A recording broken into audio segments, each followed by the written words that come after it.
After my accident, there's this big great unknown where I didn't know what my life was going to be like, and my family didn't know what my life was going to be like. There were all these question marks and assumptions and stereotypes of life in the wheelchair. There are a lot of limitations. There are a lot of things that I know that I can't do anymore, and it's a hard pill to swallow. But the one thing that helps push me through my days and push me onto other adventures is knowing that I can go out and experience independence through the sit ski. That helps my soul, honestly.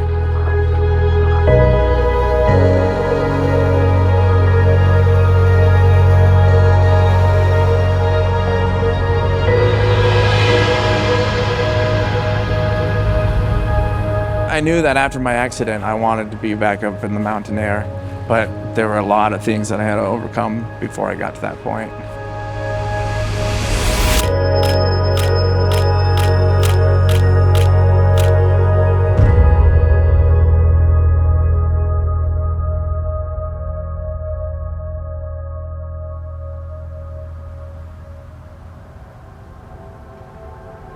So the day of the accident, I felt like I was really on point, like with the way that I was skiing at this resort, but I was just lapping this place and having a good time. With Brody, it was always like, I have to go hard, I have to hit everything I can, I have to jump off everything I can.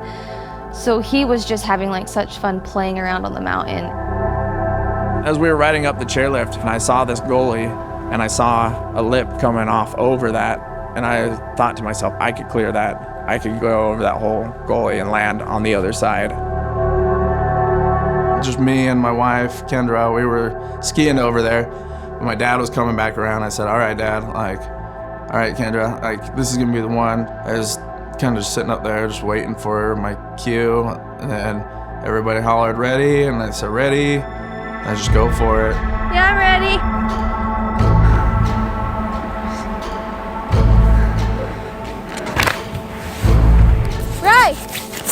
The minute he hit, I knew something was wrong. I threw the phone in my pocket and I just got down to him as fast as I can. And Chad hiked up, like we were in there in an instant, and I just remember the sounds. You can't feel his back. Come down! And you can't feel his toes. I didn't go far enough. I hit the knuckle, the landing, with right on my butt and compressed my spine. I knew it was bad. I knew that it broke my back. Come to find out, the bone's crushed into my spinal cord, and the piece of the bone is just in there pinching on this major nervous system. And after 3 days of being in the hospital, they were finally able to get me in for surgery. When they went in there, pulled the bone out, and then they fused my spine from T10 to L2, which is 5 of my vertebrae. They put 2 screws in each of them and 2 rods. I spent a week at Utah Valley Hospital, and then somebody from the University of Utah came in and said, hey, we have a really good spinal rehab program. And then they shipped me up to University of Utah. We decided to go there, spent about a month in the hospital there. Yay! Yeah. One step at a time. Yeah. One small step for me. Yep. One big step for the future. Like, truthfully, like one of the deepest hits of reality that I had was life outside of the hospital. Maybe like a couple weeks into being at my new house, Kendra had to go to work. My sister and my brother-in-law were gone, and it was just me, just alone. And I went to go get in the shower. Like, I didn't have anybody, I didn't have anything. And like, I got jammed up, and I was just like, I'm stuck. Like, is this my life, you know? Like, is this like what it's gonna be like? Like, what if I lost like my support system and everybody around me? And it was just like really heavy. It was hard to see my son hurting and unable to do what he normally would do. And it just killed me as a dad. The best thing I could do was say, we'll work through this. We're gonna be okay. we're going to learn, and we're going to make things better, and we're going to be able to accomplish those things. And soon, these tasks that you have now that are difficult are going to be easy. About a year after my post-accident is when I realized that, like, I need to do something different. Like, I need to keep on progressing. And so how is it that I'm gonna maximize the abilities that I do have? And so I'm like, my brain works just fine. You know, I'm gonna go to college. And so I went to school for business management. And then that year that I started school was the year that I also started skiing again, because I wasn't cleared for skiing until 1 year after the accident. Like, let's progress, let's try and get into new things. I knew the love that Brody had for skiing and being on the mountain. I don't know if there's any place on earth that would make him more happy than being on the mountain and skiing. And it was an exciting day to be able to go up there and actually start to learn how to ski again. Brody's first couple times out with Wasatch Adaptive Sports, he was still definitely in the post-injury mindset of, what is my identity? How am I gonna do this? And yet, he was wise enough to know that skiing was the channel, the vehicle that was gonna get him back to that place of being the happy-go-lucky guy that he truly is.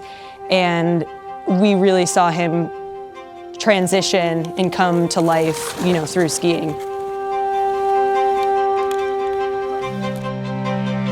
I just remember this buzzing energy coming off Brody, and it was hard not to feel it too. I remember when he made his first turn, and I just broke down, and it was the most insane feeling that I've ever felt, of just pure bliss and that he was going to be okay.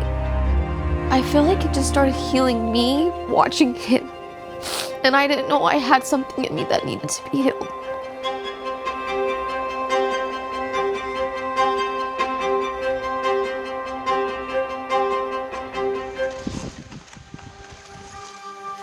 Brody's approach to skiing was unique in its own right. He took to the sport right away, day one, that season skiing independently. And now he's shredding all over the mountain and taking monoskiing to a level that many folks have said, you know, this is like, you know, the pinnacle of skiing. You're a big mountain monoskier, you know, in the deepest powder possible, hitting jumps.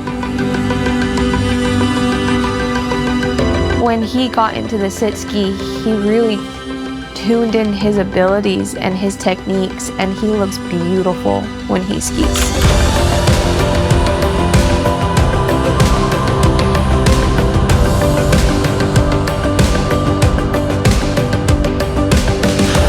I feel like the mountains were 100% a positive influence to my healing process, emotionally and even physically. You know, just getting out and being active mentally. Yeah, it was a huge part of this healing process, being able to just go out and go do it again.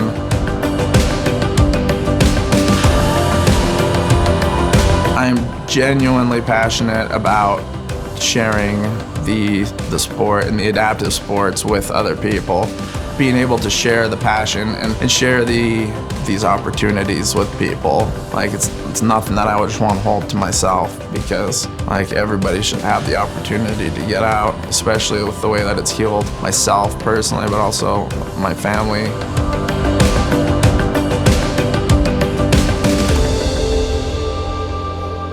As we look at the accident, the tragedy of it, I look back now and think, you know, that was probably the best thing that could have happened to him, because it centered his life, it got him focused on what is important, and it's brought new opportunities, new blessings to him and his family and to all of us, and it's helped us all grow tighter together and look forward to many, many years of growth and enjoyment, and you can just see his character change from what he was to where he is now, and he's grown into be a great man.